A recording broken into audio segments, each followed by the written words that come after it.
কেননা আল্লাহ পাক এই কদমের হিসাব কিয়ামতের দিনে কিন্তু নেবে।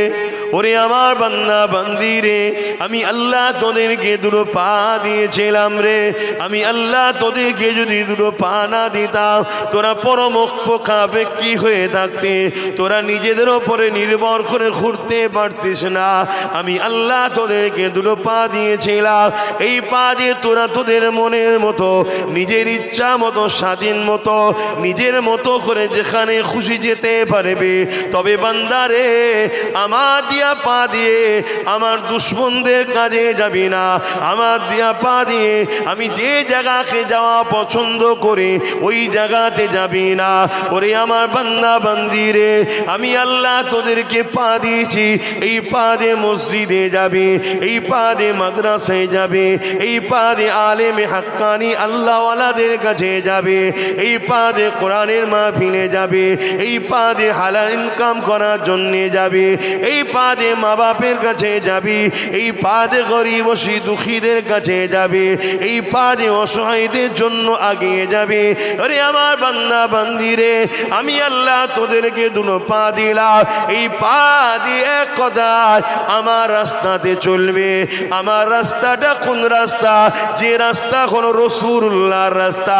আমার রাস্তা কোন রাস্তা? ইহদিনাস সিরাতাল মুস্তাকিমের রাস্তা। মুস্তাকিমের রাস্তা কোন রাস্তা? সিরাতাল্লাযীনা আনআমতা আলাইহিম, যাদের উপরে ইনাম দিয়েছি ওদেরই রাস্তা। কাদের উপরে ইনাম দিয়েছি? মিনান নবিয়্যিন ওয়াস সিদ্দিকিন ওয়াস শুহাদা ওয়াস সালিহিন। এই চার শ্রেণীর রাস্তা হলো আমার রাস্তা। যারা নবিয়্যিন, সিদ্দিকিন, শুহাদা, সালিহিন, এই চারজন যে রাস্তায় চলেছে ওই রাস্তায় বান্দা তোরা যাবে। তাহলে আমি আল্লাহ তোদের এই কদম পাগুলোকে জান্নাতে ঘোরার জন্য ব্যবস্থা করে দেব।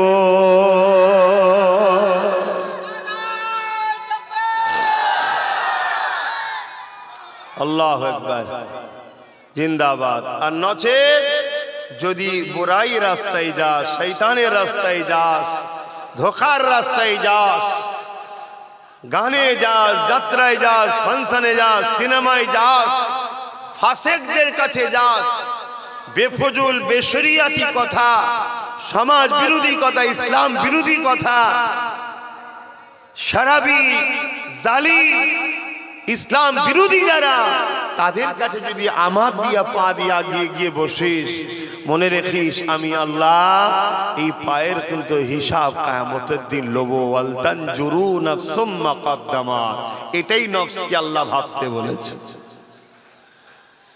বান্দা আমি তোদেরকে হাত দিলাম, এই হাতে তোরা তোদের প্রয়োজনের কাজ মিটাবি, এই হাতে বান্দা হালাল ইনকাম করবি, এই হাতে বান্দা বান্দি রে এমন করে তোরা নিজেদের প্রয়োজনের কাজ মিটাবি।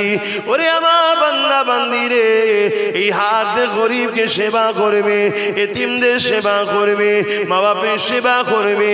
আবার এই হাতে বান্দা আমি আল্লাহ আমার কাছে হাত তুলে দোয়া চাইবি। ওরে আমার বান্দারে, এই হাত আমি আল্লাহ দিয়েছি, এই হাত দিয়ে মসজিদ বানাবি, যারা মসজিদ ভাঙবে তাদের বিরুদ্ধে লড়বি। এই হাত দিয়ে মাদ্রাসা বানাবি, যারা মাদ্রাসাকে ভাঙবে তাদের বিরুদ্ধে হাত দিয়ে লড়বি। ওরে আমার বান্দারে, আমি আল্লাহ তোদেরকে হাত দিয়েছি, এই হাত দিয়ে আবার আমার পবিত্র কোরআন, এই কোরআনের দুশমন যারা তাদের বিরুদ্ধে লড়বি। আর তোরা আমার কোরআনকে এই হাত দিয়ে ধরে বুকে করে চেপে ধরবি, তেলাওয়াত করবি। এই জন্য আমি আল্লাহ তোদেরকে দুটো হাত দিয়েছি। এই রাস্তায় যদি চালাতে পারি তার মানে আখিরাতের কামিয়াব। এই হাতে ইনকাম করব, এই হাতেই খাবো, এই হাতেই নিজের প্রয়োজনের কাজ মিটাবো, এই হাতেই মা বাপের সেবা করব, এই হাতেই বাজার করব, এই হাতেই হালাল কিনবো, এই হাতেই গরিবকে দান করবো, এগুলো সব আল্লাহর রাস্তায়। কিন্তু এই হাতেই যদি আবার ইসলাম বিদ্বেষীদের ঝান্ডা ধরি তাহলে শয়তানের রাস্তায় চলে গেলাম। আমি হাতকে চালালাম, আল্লাহর বিচার নেবে, কিন্তু হাতের হিসাব নেবে। আমি গল্প বলছি না আপনাদেরকে, আমার কথা নিতে পারছেন তো? হ্যাঁ, গল্প বলছি, আল্লাহ হিসাব নেবে। আল্লাহ কি এমনি এমনি পাঠিয়ে দিয়েছে নাকি আমাদের? যা দুনিয়ায় গিয়ে ফুর্তি আনন্দ মজা করে আয়, এমনি এমনি পাঠিয়ে দিয়েছে নাকি? এটা একটা টেস্টে পাঠিয়েছে, এটা পরীক্ষা, একটা মিশনে, এটা মিশনের জন্য পাঠিয়েছে।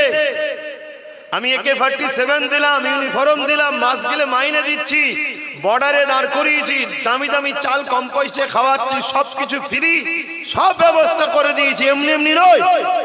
বিদেশিটা আমার দেশের মধ্যে না ঢোকে বর্ডারকে পাহারা দেয়, এটাই তো BSF এর কাজ। আমার দেশের মাল যেন বিদেশে না পাচার হয়ে যায়, এটা কাজ। যদি না করে দেশ থেকে মাইনে দেবে, রাখবে?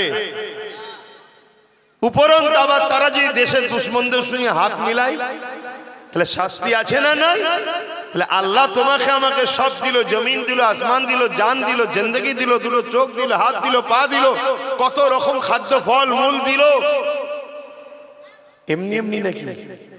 বান্দা আমার জমিনে আমি যেটা চাই, আমি যাতে রাজি, আমার হাবিব যাতে রাজি, ওই কাজ করবি।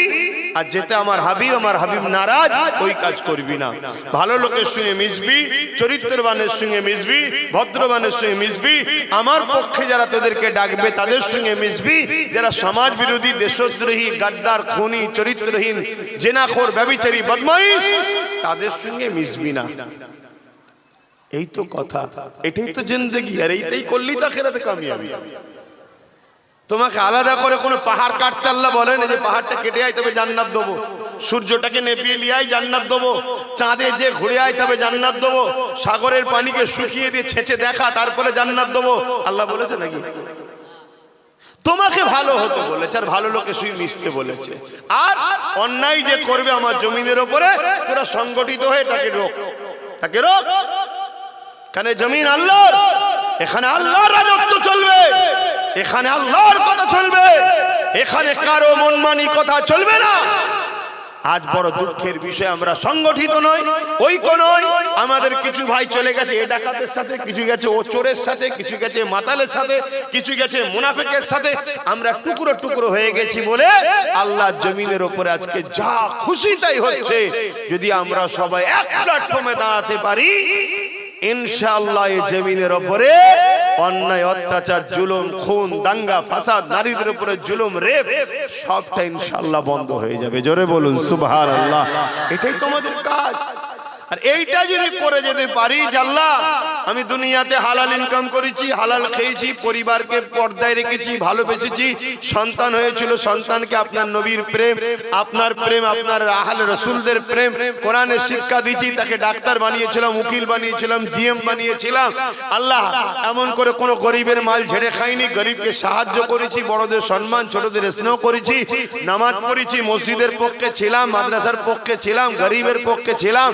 আল্লাহ জালিমদের সঙ্গে ছিলাম না, অত্যাচারীদের সঙ্গে ছিলাম না, খুন খারাপি, দাঙ্গা ফাসাদ করিনি, তাদের সঙ্গে ছিলাম না। বাস জান্নাত। তো এই তো কাজ, এই তো কাজ। সারাদিন 24 ঘন্টার মধ্যে কত সহজ ব্যাপার।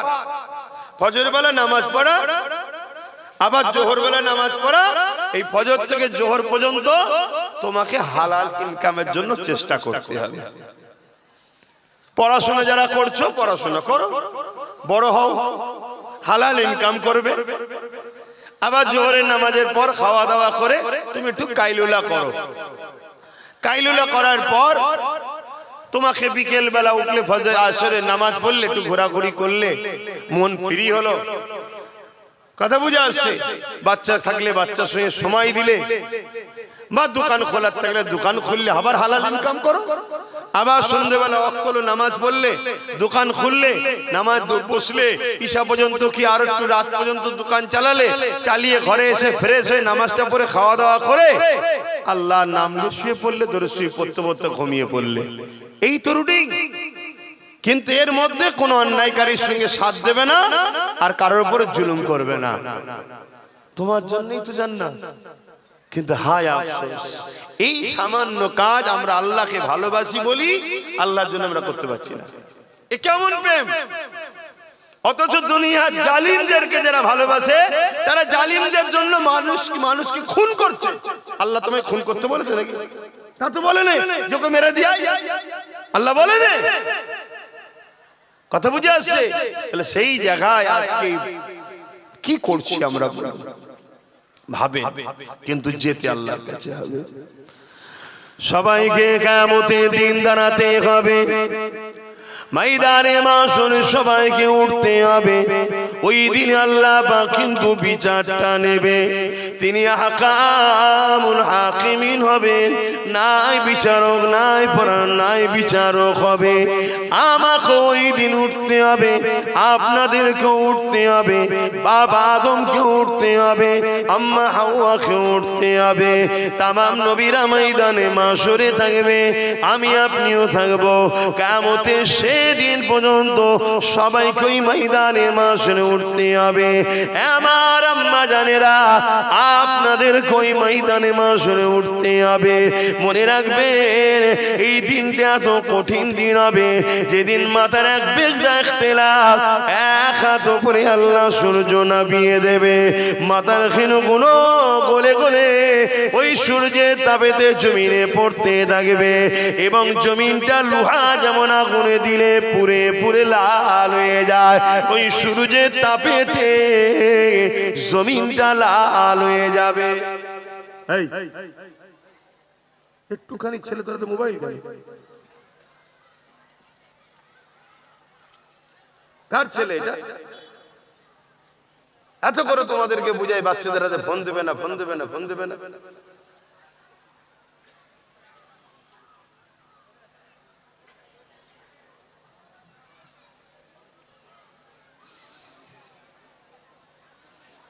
মানুষ খারাপ হয়ে গেছে ভাই, আপনাদের সঙ্গে মিশা আগামী দিন আমার দ্বারা মনে হচ্ছে সম্ভব হবে না। এত করে বলি, কানে কথা যায় না, বাচ্চাদের ফোন দেবেন না কেন? ওইটুকু ছেলের হাতে ফোন দিয়েছে,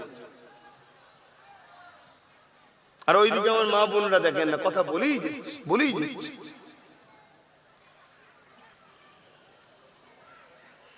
কমিটির লোক কোথায়?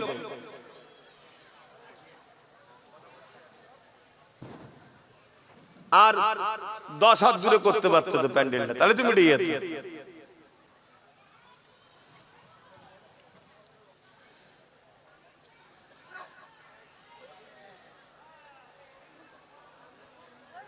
কি হলো?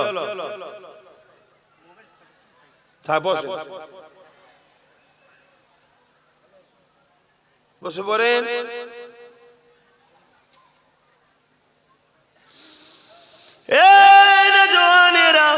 অনেকে আছে তোমাকে ভালোবাসা দিয়ে, অন্যায় দেখার পর চুপ থেকে তোমাকে ভালোবাসা দিয়ে শুধু তোমার থেকে সে নিজের ফায়দাটা বুঝে নেবে।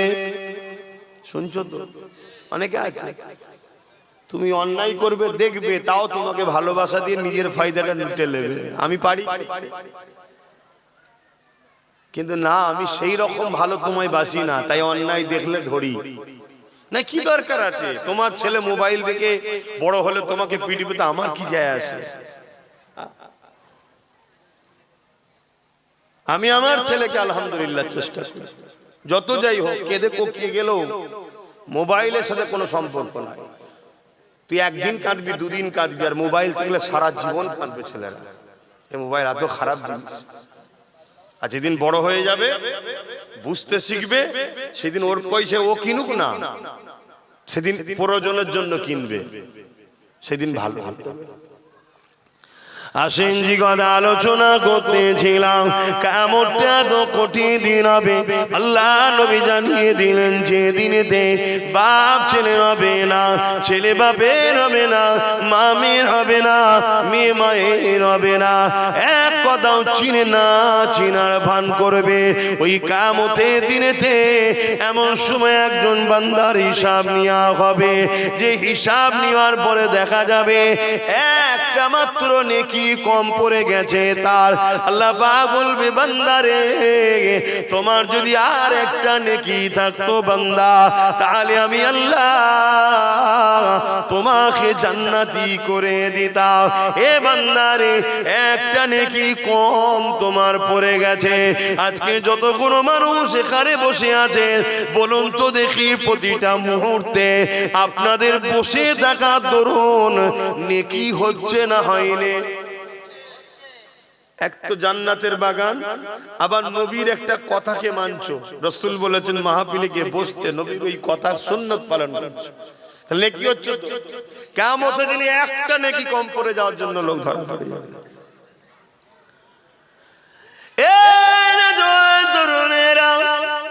ওই বান্দা তখন বলতে লাগবে, ও রব্বি আল্লাহ পাক, আপনি যদি ইজাজত দেন আমি কিছু কথা আপনাকে বলবো। আল্লাহ পাক বলবে, বান্দারে বলো, আজকে তোমাকে আমি ইজাজত দিলাম, বলো। ওই সময় সেদিন বান্দা বলতে লাগবে, ও রব্বি আল্লাহ পাক, আপনি যদি একটু আমাকে সুযোগ দেন আমি ময়দানে মাশর ঘুরে ঘুরে দেখব, মাত্র একটা নেকির ব্যাপার, একটা নেকি কোনো না কোনো জায়গায় মিলে যাবে। এ যুবক রে, বুঝাতে চাইছি ময়দানে মাশরটা কেমন। আল্লাহ ওই সময় বলবে, বান্দারে এটা ময়দানে মাশর, তুমি কি জানো না বান্দা, এখানে সবাই নফসি নফসি করছে, যে যার বাঁচার জন্য চিন্তা করছে। একদিকে জাহান্নামের গর্জন, যে গর্জনে আল্লাহর বান্দার অজ্ঞান চৈতন্য হয়ে যেতে লেগেছে। এই ময়দানে মাশরেতে তোমাকে কে নেকি দেবে রে বান্দা? ওই সময় বান্দা বলতে লাগবে, আল্লাহ এই ময়দানে মাশরে আমার জনম দুঃখিনী মা রয়েছে, মায়ের থেকে আপন কে হয়? যে মা আমাকে কত বড় করেছে, আদর করে লালন পালন করেছে, আমার জন্য আব্বার কাছে কত বকা খেয়েছে, আমার জন্য কত রাগ মুখ খেয়েছে। ওই মা যিনি আমার জন্য কত যন্ত্রণা ব্যথা সহ্য করেছে, সেই মা ওই ময়দানে মাশরে রয়েছে। আল্লাহ পাক আপনি যদি বলেন একবার মায়ের কাছে গিয়ে দেখবো, বাপও রয়েছে বাপের কাছে যাব, স্ত্রী রয়েছে স্ত্রীর কাছে যাব, বন্ধু রয়েছে ভাই রয়েছে বোন রয়েছে, কেউ না কেউ তো একটা নেকি দিয়ে দেবে। আল্লাহ পাক তাহলে আমি নাজাত তো পেয়ে যাব। ওই সময় আল্লাহ পাক বলবে, হে আমার বান্দারে, এই ময়দানে মাশরে কেউ কারো হবে না। বান্দা তুমি যখন জানতে চাও, দেখতে চাও, বান্দা আমি তোমাকে নিরাশ করব না। যাও দেখো কেউ তোমাকে একটা নেকি দান করে কি দেখো। আল্লাহ যে এইটুকু সুযোগ দিচ্ছে সেদিন, এটাও আলহামদুলিল্লাহ, বলুন আলহামদুলিল্লাহ। কেন? তিনার হাতে সব পাওয়া। তিনি দুনিয়া তো আমাদের এই জন্য দিয়েছিল, আবার কেন দেবে? কিন্তু না, আল্লাহ তথাপিও সেদিন দিয়েছে। ওই সময় আমার আল্লাহ পাক বলবেন, যাও যে দেখো। বান্দা যাবে, যে ঘুরবে মায়ের কাছে যাবে, মা কি সমস্যা হলো, একটু সরে যান না, এই মুরব্বিটাকে উপরে তুলে দাও না, দরকার হয় সরে যান, উপরে চলে এসে বসে দেখতে দাও। যারা বসে আছে তাদের আড়াল করছো কেন? আস্তে আস্তে, ঠিকই বলছো তো, বসে আছে ও ঠিকই বলছো, তোমরা তো ভাই দাঁড়িয়ে আছো কেন? একই কথা। আচ্ছা ছেড়ে দাও, তুমি ঠিকই বলছো, ভুল তো এদেরই। কি হবে? এত কিয়ামতের কথা শোনো, মানুষ আজকে পরিবর্তন।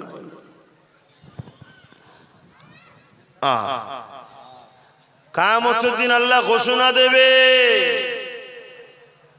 ন্যায়বাদী, সত্যবাদী, মানবতাবাদী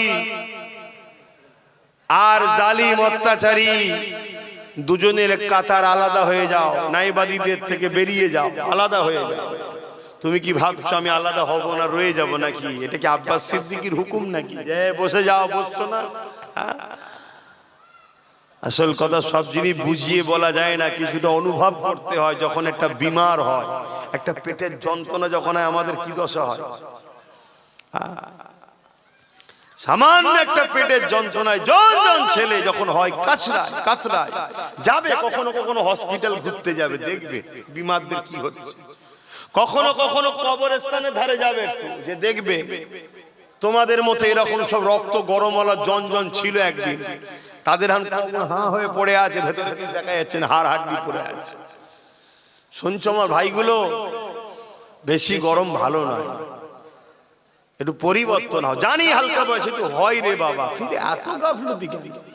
একদিকে জালিমরা ইসলামকে মিটাতে উঠে পড়ে লেগেছে, সারা দুনিয়ায় হচ্ছিল, এখন সেটা আমার দেশে ঢুকে গেছে, দেশ থেকে দূরে এখন কানমুতে আমার রাজ্যে চলে এসেছে। কলকাতায় র্যালি হচ্ছে, মিছিল হচ্ছে, কলকাতায় প্রকাশ্য মিডিয়ার সামনে বলছে হিন্দু রাষ্ট্র বানাতে হবে, ইসলাম মুক্ত সমাজ গড়তে হবে। এটা হিন্দু রাষ্ট্র নাকি? এটা তো গণতান্ত্রিক দেশ। তাহলে এই রাষ্ট্রে হিন্দু রাষ্ট্র বলাটাই হলো সাম্প্রদায়িক। কই তার বিরুদ্ধে পুলিশ অ্যাকশন নিচ্ছে? লাইনে। কিন্তু একজন যদি শুধু বলে যে এই রাষ্ট্রকে, এই রাজ্যকে ইনসাফের উপরে, ন্যায়ের উপরে, মানবতার উপরে, সম্প্রীতির উপরে, ভ্রাতৃত্বের উপরে যার নাম ইসলাম আনতে হবে, বাস অমনি তার বিরুদ্ধে এফআইআর হয়ে যাবে, তাকে ধরে নিয়ে ভরে দেওয়া হবে। শুনছেন তো নাকি? কিন্তু একটা সংবিধান বিরোধী চরম অন্যায় কথা প্রকাশ্য বলা হচ্ছে, ভারত থেকে ইসলামকে মিটিয়ে দেওয়া হবে, ইসলাম মুক্ত ভারত চায়, মিডিয়াতে দেখাচ্ছে। আমার কলকাতাতে বিজেপি এলাকা গুলোই তো হচ্ছে রে বাবা, বিজেপিরাও তো, তারা তো চাইছে হিন্দু রাষ্ট্র বানাবো। শুনছেন তো নাকি? তারা তো চাইছে। আর তুমি যতই যাদেরকে সেকুলার মনে করো, সব ভেতরে ভেতরে কিন্তু এক হচ্ছে। শুধু তুমি হাঁ করা হয়ে বসে আছো, তুমি শুধু হাঁ করা হয়ে বসে আছো, তোমার হুঁশই নাই কি হচ্ছে ভেতরে ভেতরে। কথা বুঝে আসছে? গোস্ত গোস্তই হয়, উজুড়ি উজুড়ি হয়। তুমি যতই চেষ্টা করো উজুড়িকে গোস্ত বানাবার আর গোস্তকে উজুড়ি বানাবার, কখনোই সম্ভব নয়। সেদিন আর নেই যেটা আগে দেখেছিলে, এখন সিচুয়েশন আলাদা। তো যা কিসব কথা বললে তোমাদের পছন্দ হবে না, নেবে না, আর কি বলবো, যা খুশি করো। তবে সজাগ করার দায়িত্ব আছে, তাই সজাগ করছি। এত বড় একটা কথা, পুরো সংবিধানকে মিটিয়ে দেওয়ার কথা, হিন্দু রাষ্ট্র হবে, ইসলামদেরকে রাখা যাবে না। বাংলার কলকাতাতে হচ্ছে, মিডিয়ায় দেখাচ্ছে, তার বিরুদ্ধে পুলিশ অ্যাকশন হয়েছে। তাহলে তুমি কি বুঝছো? তোমার সরকার তাকে সাপোর্ট করছে, তার মানে তাহলে বিজেপিও চাইছে হিন্দু রাষ্ট্র, এও চাইছে। ওই জন্য এখন সব জায়গায় মন্দির তৈরি করছে আর মসজিদ গুলো সব ভাঙছে। নিউ টাউনে মসজিদের জায়গা চুরি করে বিক্রি করছে, করছে না, করে না? তাহলে এদের উদ্দেশ্য হলো ইসলামের পেহচান রাখবো না। আর সেই জায়গায় তোমার আমার কওমের একদল মুসলমান আবার এদের সাথ দিচ্ছে না, দেয় না। তারা মুসলমান, তুমি আমি দেখছি, তারা মুসলমানরাই অলরেডি ইসলাম থেকে অনেক আগে বেরিয়ে গেছে। এই ভারতবর্ষে একটা হলো অমুসলিম মুসলমান হয়েছে না হয়নি? কথা বলো, হয়েছে না হয়নি? লাখ লাখ হচ্ছে আমি জানি, কিন্তু সেগুলোকে আমাদের সামনে আসছে। ঠিক তেমনি অনেক মুসলিম ঘরের ছেলে শিক্ষার অভাবে হোক আর কপাল ফাটা হয়ে হোক ইসলাম থেকে বেরিয়ে গেছে না, যায় না? কথা বলছে না? তো সেইগুলো কারা? সেগুলো কোনো খবর আছে না? সেগুলোকে এই নাম টাম সব রেখে দেওয়া হয়েছে, তাদেরকে চেঞ্জ করতে দেওয়া হয়নি। তাদের দ্বারা ইসলাম বিদ্বেষীরা কাজ করাচ্ছে, তাদেরকে পিছন থেকে অর্থ দিচ্ছে, তাদেরকে অস্ত্র দিচ্ছে, তাদেরকে প্রশাসনিক পাওয়ার দিচ্ছে, দিয়ে বলছে তোরা মুসলমানদের নেতা হয়ে থাক, সময় যখন আসবে তোরা চেঞ্জ হয়ে এইদিকে চলে আসবি, কেন মুসলমানকে কন্ট্রোল তোরা কর। তোদের হাত থেকে ফসকে গিয়ে যদি কোনো নবী খানদানের হাতে চলে যায়, তাহলে তো আমাদের চামড়া গুটিয়ে ফেলবে। কথা বুঝে আসছে না? না, এই জন্যই পরিকল্পনা চলছে, কিন্তু আমাদের তো হুঁশি নাই, আমাদের কোনো খেয়ালই নাই। আমরা ভাবছি কোন রকম 200 টাকা যদি হয়ে যায় দিনটা কেটে যাবে, চলো কার পিছনে ঘুরলে, কার চামচাগিরি করলে 200 টাকা পাওয়া যায়। দেখ কি এটা এক শ্রেণী মুসলমান এটা করছে না? করে। আজ নয় আলহামদুলিল্লাহ বলে বলে বলে বলে বলে একটু হলেও মুসলমান জেগেছে না জাগেনি? এটা আওয়াজ দিয়ে বলুন না জেগেছে। কিন্তু আবার যদিও জায়গায় আমার মতো কত হুজুর, কত মৌলী সাহেব, কত বক্তা ঘুম পাড়াবার চেষ্টা করছে, কতজন আবার বিভাজন করতে চাইছে। আছি 10 জন একসাথে, বলছে 2 জন ওখানে চলে যা, 2 জন এখানে চলে যা, তা 4 জন চলে গেলে 6 জন কম হলো না? হলো না? এতদিন তারা কোথায় ছিল? এতদিন কোথায় ছিলিস? হঠাৎ করে এরকম মুসলিম দরদি হয়ে গেলে কি করে? তাহলে ভাবতে হবে কি না, এই যে হঠাৎ করে আমরা যে ঐক্য হচ্ছি, এ খবর ওদের কাছে আছে না নাই? তোমার গ্রামে ওদের লোক আছে, তোমার পাড়ায় ওদের লোক আছে, এই জলসায় ওদের লোক আছে, আমি যা বলছি সব রেকর্ড হয়ে ওদের কাছে যায়। তাহলে তোমার খবর ওদের কাছে আছে না নাই? তোমার হাড়ির খবর জানে, তোমার ফ্রিজের খবর জানে, সব খবর তোমার জানে। তা দেখছে তে সবাই এক হচ্ছে, এক হয়ে যদি সবকটা নওশাদের পাশে দাঁড়িয়ে যায়, আর অন্য দিক দিয়ে যারা বঞ্চিত গরিব আছে তাদের মধ্যে থেকে যদি 15-20% কোনোদিন চলে আসে, বাস এ তো ক্ষমতায় চলে আসবে। তাহলে আমাদেরকে যে মিটাবার যে কথা হচ্ছিল কলকাতার বুকে দাঁড়িয়ে, ইসলাম রাখা যাবে না, হিন্দু রাষ্ট্র করতে হবে, আর নওশাদ তো সংবিধানকে মান্যতা দেয়, তাই তো নাকি? তাহলে তো সমস্যা হয়ে যাবে। এজন্য টুকরো টুকরো করে দাও, এসব প্ল্যান চলছে, তোমার আমার তো খেয়াল নেই। যাক, একটুখানি এসেছিলাম এদিকে, আবার ফিরে যায় ময়দানে মাশরের কথা বলছিলাম। এ যুবকেরা মনে রেখে দিও, দুনিয়াদারির মধ্যে দিয়ে আখিরাতের কল্যাণ রয়েছে। একটা মাত্র নেকি, যার জন্য আল্লাহ বান্দাকে বলছে, বান্দারে তোমার যদি আর একটা নেকি হতো, আমি আল্লাহ তোমাকে নাজারটা দিয়ে দিতাম। বান্দা আল্লাহ পাকের কাছে আরজু করলে, ও রব্বি আল্লাহ আমাকে সুযোগ একটা দেয়া হোক, আমি ময়দানে মাশরে একটু ঘুরে ঘুরে দেখি কেউ যদি আমাকে একটা নেকি দিয়ে দেয়। আল্লাহ বলল, যাও বান্দা, আমি তোমাকে সুযোগটা দিয়ে দিলাম। বান্দা নেকি খুঁজতে বেরোলো। এই পর্যন্ত মনে রাখেন, পরে বলছি অপর দিকে আর একটা বান্দা যাকে আল্লাহ হিসাবের জন্য ডেকেছে, ওরে আমার বান্দার হিসাবটা দে রে বান্দা। বান্দা এই সময় হিসাব দিতে লেগেছে, দিবার আগে আল্লাহ পাককে বলতে লেগেছে, ও রব্বি আল্লাহ পাক, আপনি আমার হিসাবটা নেবেন না, কারণ আমি দুনিয়া জমিনে অন্যায় আর অন্যায় করেছি, পাপ আর পাপ করেছি। আল্লাহ আল্লাহ কোনো ভালো কাজ আমি করতে পারিনি, তাই আল্লাহ আপনি আমার হিসাবটা নিয়ে সবার কাছে অপমানিত না করে গোপনে গোপনে আমাকে জাহান্নামে দিয়ে দেন। বান্দা নিজে থেকেই স্যালেন্ডার, যাই ভালো কাজ করিনি, আমাকে আপনি জাহান্নামে দিয়ে দেন। আল্লাহ বলবে, লা তাখনাতু মির রাহমাতিল্লাহ, আমার রহমত থেকে নিরাশ হও না বান্দা, একবার তোমার আমলনামাটা দেখাও না। বলুন সুবহানাল্লাহ।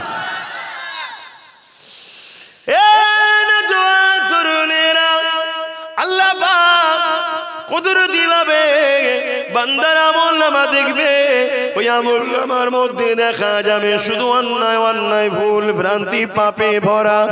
দেখতে দেখতে দেখা যাবে একটা মাত্র ভালো কাজ, ওখানে একটা নেকি কম, এখানে শুধুমাত্র একটা ভালো কাজ। আমার আল্লাহ পাক বলতে লাগবে, বান্দারে তুই তো অন্যায় করেছি, ভুল করেছি, পাপ করেছি বান্দা, তবে তোর একটা ভালো কাজ পেয়েছি, যে কাজটা আমি আল্লাহ আমার বড় পছন্দ, খুশি করে দিয়েছে। এ বান্দারে বল, আমি আল্লাহ তোর উপরে রাজি হয়ে গেছি, বল খুশি হয়ে গেছি, তুই কোথায় যাবি? বান্দা বলবেন, আল্লাহ আপনি যদি দয়া করে আমাকে জান্নাত দান, যেতে পারবো। আল্লাহ পাক বলবে, বান্দারে যা, আমি তোর কাজে এত খুশি হয়ে গেছি, একটা মাত্র ভালো কাজে আল্লাহ রাজি হয়ে গেছে। আল্লাহ বলবে, বান্দারে যা, আমি আল্লাহ তোকে আমার দয়ার বিনিময়ে জান্নাতি বানিয়ে দিলাম। এ যুবকেরা, তরুণেরা, ওখানে একটা নেকি কম, সে খুঁজতে বেরিয়েছে, এখানে শুধুমাত্র একটা ভালো কাজ, কিন্তু আল্লাহ তো রাজি হয়ে গেছে। আল্লাহ পাক বলবে, যা জান্নাতে চলে যা। কি এমন ভালো কাজ ছিল? আল্লাহ নবী সাহাবাদেরকে জানিয়েছে, হ্যাঁ মা সাহাবারা শুনে রেখে দাও, কিয়ামতের দিন ওই যুবক ছেলেটা আল্লাহ পাক ওই একটা ভালো কাজের জন্য জান্নাত দেবে। ওই ভালো কাজ হলো এটা, প্রচন্ড গরমের সময়তে এক পশুকে গলায় দড়ি দিয়ে বাঁধা ছিল, ওই পশুটা রোদের গরমেতে জিভ দিয়ে বেরিয়ে হয়ে গিয়েছিল, পানির পিপাসা লেগেছিল। এই বান্দা থেকে বড় কষ্ট হয়েছে, তার মধ্যে দয়া হয়েছে, হে আল্লাহর সৃষ্টিকে ছায়াতে বেঁধে দিয়ে পানি পান করিয়েছিল, দয়া দেখিয়েছিল। আল্লাহ পাক বলতে লাগবে, বান্দারে আমার দিয়া দয়ালিয়ে তুই আমার সৃষ্টির উপরে দয়া দেখালি, যা আমি আল্লাহ এই কঠিন দিনে কেন তোর উপরে দয়া দেখাবো না, যা আমি আল্লাহ আজ তোর উপরে দয়া দেখিয়ে জান্নাতি করে দিলাম। আরো জোরে বলুন সুবহান।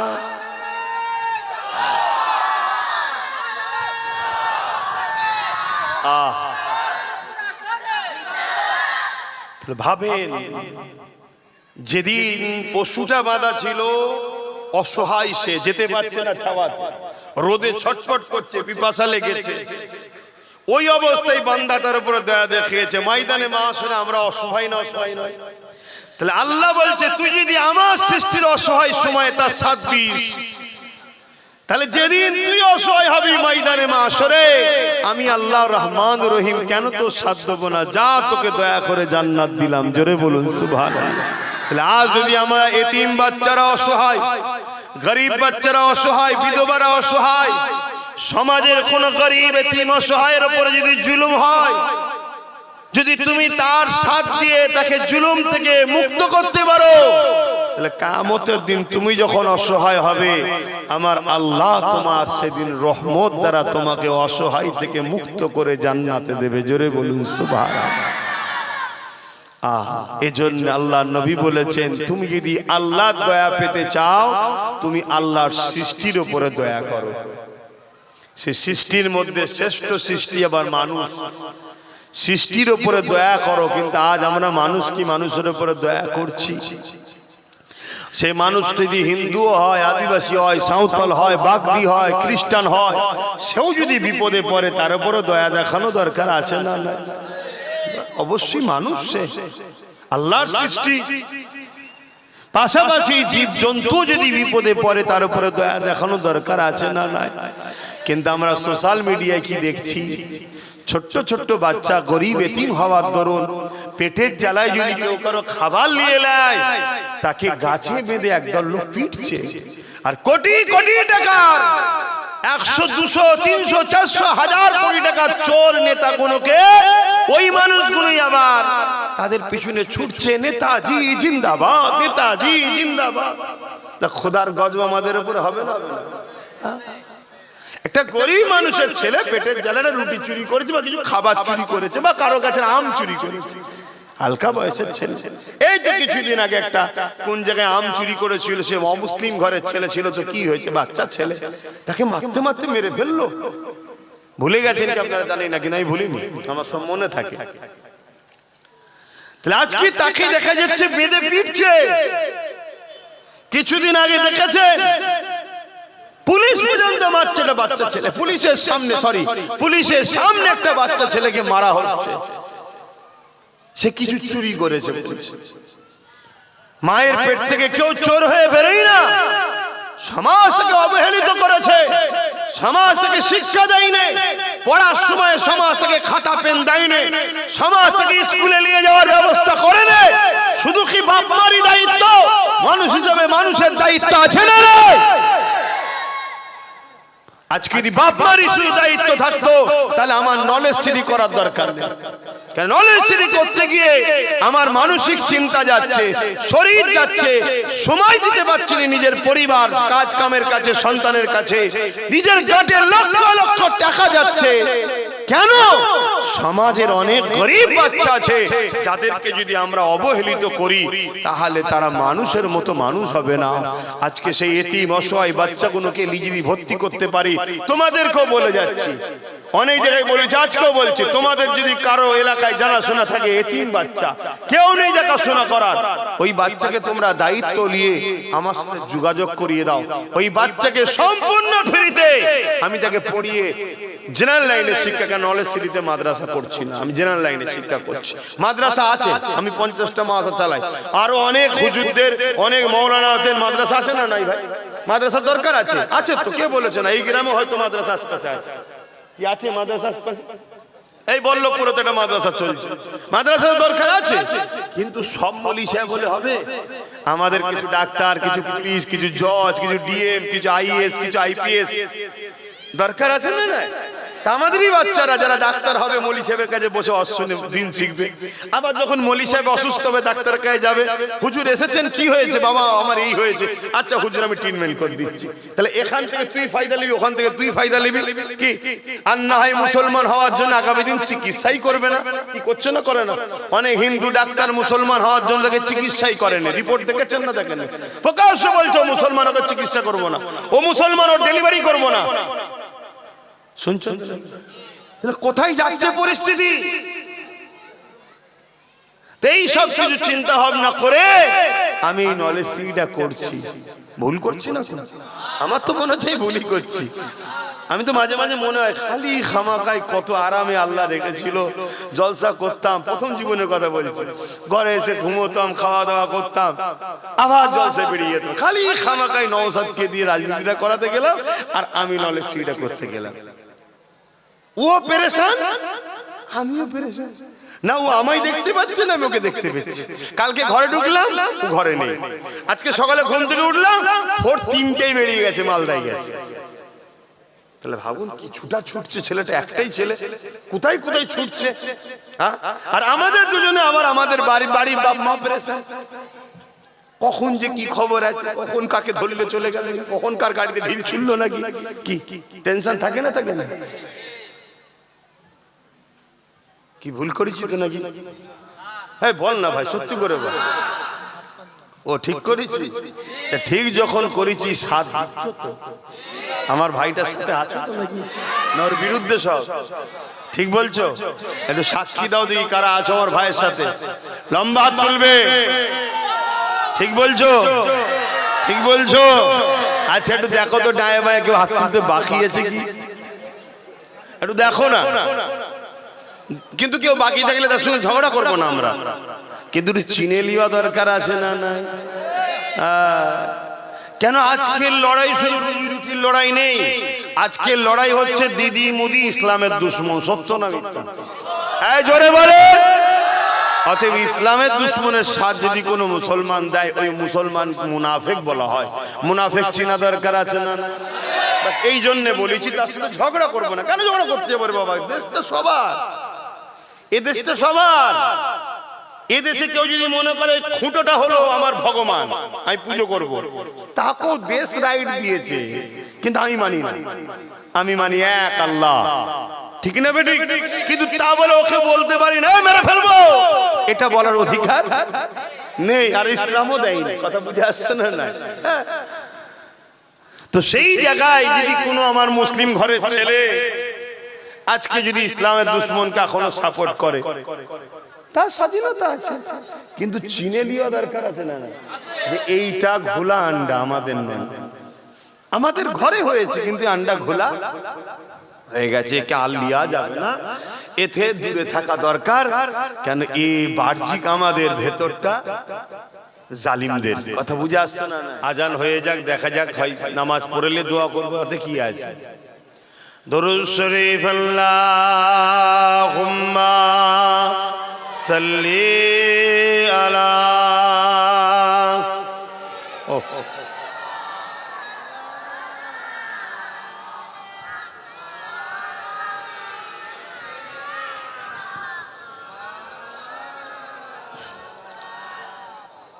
पैगंबरों का रोज़ा दिखा दे खुदाया, दरे मोदद से मिला दे खुदाया, शरबे मुहब्बत पिला दे खुदाया, पैगंबरों का रोज़ा दिखा दे खुदाया। अल्लाहुम्मा सल्ली अला।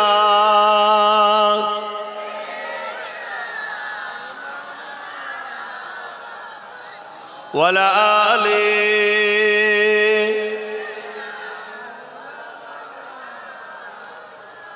मदगारे जिसी का रसूले खुदा हो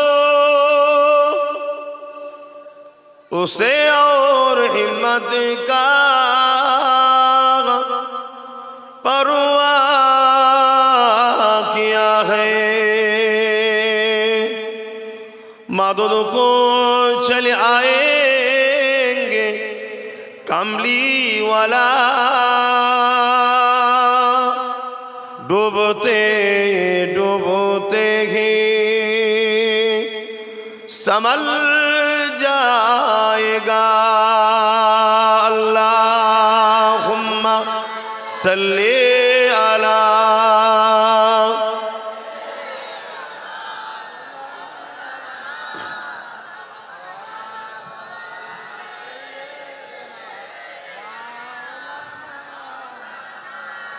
कलमे ला इलाहा इल्लल्लाह ला इलाहा इल्लल्लाह ला इलाहा इल्लल्लाह ला इलाहा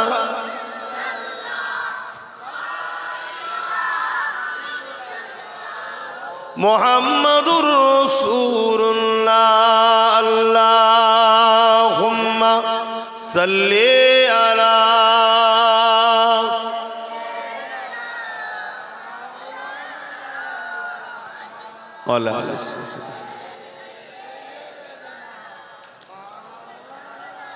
وقال الله تعالى في كلام المزيد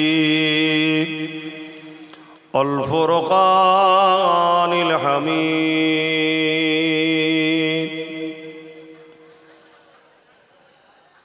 وما خلقت الجن والإنس إلا ليعبدون। উপস্থিত আমার আব্বা জানেরা, আমার নওজোয়ান তরুণেরা, যুবকেরা, ছোট ছোট বাচ্চারা, উলামা হযরত, হাফিজে কোরআন, নামাজি, মুত্তাকি, পরহেজগার ইমাম সাহেব বনেরা, আল্লাহ পাকের দরবারে শুকরিয়া। প্রতি বছরের নাই এবছরও আপনাদের চিংড়িয়া, তাই তো, গ্রামে বাৎসরিক কোরআন সুন্নাহ আহলে সুন্নাত ওয়াল জামাআতের আলোচনার মাহফিল, দ্বীন ইসলামের আলোচনার মাহফিল আপনারা আয়োজন করেছেন। এই মাহফিলে আপনারা যারা এসেছেন, বসেছেন, আল্লাহ আপনাদের আশা ও বসাকে কবুল করেন, বলুন আল্লাহুম্মা আমিন। বড় দুঃখের বিষয়, আল্লাহ আমাদেরকে খুব সামান্য জিন্দেগিতে দুনিয়ায় পাঠিয়েছে। আমরা এত ব্যস্ত হয়ে গেছি, দুনিয়ার কাজই সেরে উঠতে পারছি না। অথচ আমাদের সবার সামনে যে কোনো মুহূর্তে, যে কোনো টাইমে মৃত্যু এসে যাবে। আমরা আখিরাতের জন্য কি করলাম? কোরআন পাকে আল্লাহ বলেছেন, অলতানজুরু নাফসুম মা কদ্দামাত লিগা। প্রত্যেকটা নফসের উচিত পরকাল নিয়ে ভাবা। আমরা দুনিয়ার এত কাজে ব্যস্ত হয়ে গেছি, আর দুনিয়ার সময় এত সংক্ষেপ। আল্লাহ রসুল বলেছেন, আখিরি জামানায় মাসগুলো, বছরগুলো মাসের নাই চলে যাবে। একটা বছর, একটা মাস যেমন যায় সেরকম চলে যাবে। খেয়াল করে দেখুন, হু করে চলে যাচ্ছে। একটা মাস একটা সপ্তাহ নাই চলে যাবে, একটা সপ্তাহ একটা দিনের নাই চলে যাবে, একটা দিন একটা ঘন্টার নাই চলে যাবে। আগেকার সময়ে মানুষরা কাজ কাম করে শেষ হয়ে সময় এত থাকতো, ইন্তজারে থাকতো কখন সন্ধ্যা আসবে, আর রাত হলে যেন সকাল হতে চাইছে। আর এখন আমরা শুধু চোখটা বন্ধ করি রাত্রিরে, অমনি মসজিদে আসসালাতু খায়রুম মিনান নাওম, ঘুমের থেকে নামাজ অনেক উত্তম। মুয়াজ্জিন আজান দিচ্ছে, তখন মনে হচ্ছে এই তো ঘুমালাম, এক্ষুনি উঠতে হবে। কিন্তু না, সময় হু করে চলে যাচ্ছে। তো যাক, আমরা আখিরাতের জন্য কি করলাম এটা আমাদের প্রত্যেককে ভাবতে হবে, প্রতিটা নফসকে ভাবতে হবে। এটা আল্লাহ বলেছেন এই মাহফিল আখিরাতের ভাবার জন্য মাহফিল। আর আখিরাতের কামিয়াবি দুনিয়ার এই বাগান থেকেই তোমাকে সঞ্চয় করতে হবে। দুনিয়ার জিন্দেগির মধ্যেই তোমার আখিরাতের কামিয়াবি আছে। আমরা মনে করি এটা দুনিয়াদারি না, এর মধ্যেই তোমার আখিরাতের কল্যাণ আছে। তোমার সংসার জীবনে আখিরাতের কল্যাণ আছে, তোমার বিজনেস জীবনে আখিরাতের কল্যাণ আছে, তোমার পারিবারিক, সামাজিক, অর্থনৈতিক, রাষ্ট্রনীতি, রাজনীতি, তোমার লাইফের প্রতিটা মুহূর্তেই দুনিয়ায় যা করছো এর মধ্যেই আখিরাতের কল্যাণ আছে। শুধু আমার রসুল যেভাবে করেছে ওইভাবে যদি করো, তাহলে ইনকাম করবে তুমি, খাবে তুমি, সংসার চালাবে তুমি, অর্থ হবে তোমার। কিন্তু রসুলের সুন্নাহ তরিকায় যদি করো, অতি আখিরাতের বিজয় আছে। জোরে বলুন সুবহানাল্লাহ। স্বামী স্ত্রী সংসার, আনন্দের সংসার, খুশির সংসার, শান্তির সংসার, কিন্তু অতি আখিরাতের কল্যাণ আছে শুধু আমার রসুলের সুন্নাহ অনুযায়ী। নবী যেভাবে সংসার করেছে, স্ত্রীদেরকে যেভাবে সম্পর্ক ভালোবেসেছে, ওইভাবে তোমাকে সংসার করতে হবে, তাহলেও এর মধ্যে আখিরাত আছে। শুধু যে নামাজের মধ্যে আখিরাত তা নয়, রোজার মধ্যে যে শুধু আখিরাত তা নয়। নামাজ রোজা যেমন আছে, নামাজ তো বছরে 5 ওয়াক্ত, 5 10 50 মিনিট বা 1 ঘন্টা, তাহলে বাকি 23 ঘন্টা কি কাজ আছে? এমনি এমনি নাকি? না, আখিরাতেরই কাজ। তো সেই শিক্ষা এই মাহফিলে দেওয়া হয়। এবং এই যে মাহফিলে বসে আছি, এই বসে থাকাটাও আখিরাতের জন্যই হচ্ছে। জোরে বলুন সুবহানাল্লাহ। কেন এই মাহফিলে বসলে আল্লাহ খুশি ও রাজি হয়। জোরে বলুন সুবহানাল্লাহ। আল্লাহ নবী আরো বলেছেন, যেখানে কোরআনের মাহফিল হয়, দিন ইসলামের আলোচনার মাহফিল হয়, ওই মাহফিলে গিয়ে যারা বসে তাদের ওপরে আল্লাহ রাজি হয়ে যে ছোট ছোট গুনাহ মাফ করে দেয়। জোরে বলুন সুবহানাল্লাহ। তাহলে এটা আমাদের আখিরাত হচ্ছে তো নাকি? হ্যাঁ, আখিরাতের জন্যই হচ্ছে। আর এখানেই আলোচনার মধ্যে দিয়েই মানুষ আখিরাতের চিন্তা করে। এখানেই বসলে আখিরাতের কথা মনে পড়ে। এখানেই আসলে আখিরাতের বিজয় কি করে হবে সে শিক্ষাটাও দেওয়া হয়। তাই এসেছেন যখন আপনারা, সামান্য সময় আল্লাহ দিয়া জিন্দেগি আল্লাহর রাস্তায় চালান। মাকসাদ করুন, এই দুটো চোখ আল্লাহ দিয়েছে, আমি ওই জিনিস দেখব যে জিনিস দেখলে আল্লাহ খুশি, ওই জিনিস দেখব না যেটা দেখলে আল্লাহ অখুশি। এই তো কামিয়াবি হয়ে গেল আখিরাত। এই কান আল্লাহ দিয়েছে, এ কানে আমি ওই কথা শ্রবণ করব যে কথা শ্রবণ করলে আল্লাহ খুশি হয়, ওটা শ্রবণ করব না যেটা শ্রবণ করলে আল্লাহ অখুশি হয়। এখানে কোরআন শুনবো, এখানে হাদিস শুনবো, এখানে দিনের আলোচনা শুনবো, এখানে গরিব অসহায় দুঃখীদের মা বাপের কথা শুনবো, এখানে গান বাজনা, বেহুদা বেশরিয়াতি, জালিম অত্যাচারী শরাবি চরিত্রহীন সমাজ বিরোধীদের কথা আমি শুনবো না। তাহলে আখিরাত কামিয়াব। আল্লাহ দিয়েছে দুটো পা, এই পা দিয়ে আল্লাহর রাস্তায় চলবো। যে রাস্তায় চললে আল্লাহ খুশি হবে সে রাস্তায় হাঁটবো। আজকের এই যে মাহফিলে এসেছেন, বসেছেন, এই আশা বসা আল্লাহ খুশি। এই আল্লাহ দিয়া কদম আপনি এমন একটা জায়গায় আজকে লাগিয়েছেন যেটা আখিরাতের জন্য কামিয়াবি। জোরে বলুন সুবহানাল্লাহ। আপনি যদি হালাল ইনকামের জন্য যান, আপনি যদি হালাল ইনকামের জন্য যান, ওটাও আপনার আখিরাতের কল্যাণ। প্রতিটা কদমে কদমে কেউ যদি হালাল ইনকামের জন্য ঘরে, শুনছো যুবক, তোমরা ব্যবসা কারবার করো তো, মাঠে যাও, বিভিন্ন ফেরি করো, বিভিন্ন দোকানে যাও, বিভিন্ন জায়গায় মাল আনতে যাও, যদি হালাল ইনকামে যাওয়ার এটা যদি নিয়ত থাকে যে হালাল ইনকাম করতে আল্লাহ বলেছে, আমি পারি হারাম ইনকাম করতে কিন্তু করছি না, হালাল করছি, এজন্যে আল্লাহ খুশি হবে, তোমার প্রত্যেকটা কদমে কদমে 10টা 10টা নেকিও হবে। জোরে বলুন সুবহানাল্লাহ। এটা তোমার আখিরাত। তাহলে দুনিয়ার মধ্যেই আখিরাত, দুনিয়ার কাজের মধ্যে দিয়েই আখেরাতের কামিয়াবি। কিন্তু আমরা ব্যবসাটাকে মনে করি এটা দুনিয়ার ব্যাপার, সংসারটাকে মনে করি এটা দুনিয়ার ব্যাপার। এখানে আবার রাসূলুল্লাহর প্রয়োজন কি আছে? না, তোমার আমার জিন্দেগির প্রতিটা মুহূর্তে একজনই লিডার, তোমার আমার মুহাম্মদ আরবি সাল্লাল্লাহু আলাইহি সাল্লাম। তিনি আমাদের মডেল, তিনি আমাদের প্রতীক, তিনি আমাদের সবকিছু। তিনি ছাড়া অন্য কাউকে উম্মতে মুহাম্মাদি মানতে পারে না। উম্মতে মুহাম্মাদির মধ্যে যদি কেউ মুনাফিক মুসলমান হয়, তাদের বৈশিষ্ট্য হলো রসুলকে শুধু মুখে রাখে, হাকিকাতে তারা রসুল ছাড়া সবাইকে ফলো করে চলে। আর উম্মতে মুহাম্মাদি হাকিকাত তারা যারা জিন্দেগির প্রতিটা মোড়ে, প্রতিটা মুহূর্তে, প্রতিটা সেকেন্ডে, প্রতিটা কাজে রসুলকে তারা ফলো করে, যে এই কাজটা আমার রসুল কিভাবে করতে বলেছে। আমার নবীর লাইফটাই তো আমাদের জন্য ইসলাম, জোরে বলুন সুবহানাল্লাহ। আমার নবীর জীবনীটাই তো আমাদের জন্য কোরআন, জোরে বলুন সুবহানাল্লাহ। তাহলে সেই রসুলে পাক সাল্লাল্লাহু আলাইহি ওয়াসাল্লাম এই কদম কিভাবে ফেলেছে, এই কদম কোন রাস্তায় চালিয়েছে, এটা আমাদেরকে দেখতে হবে।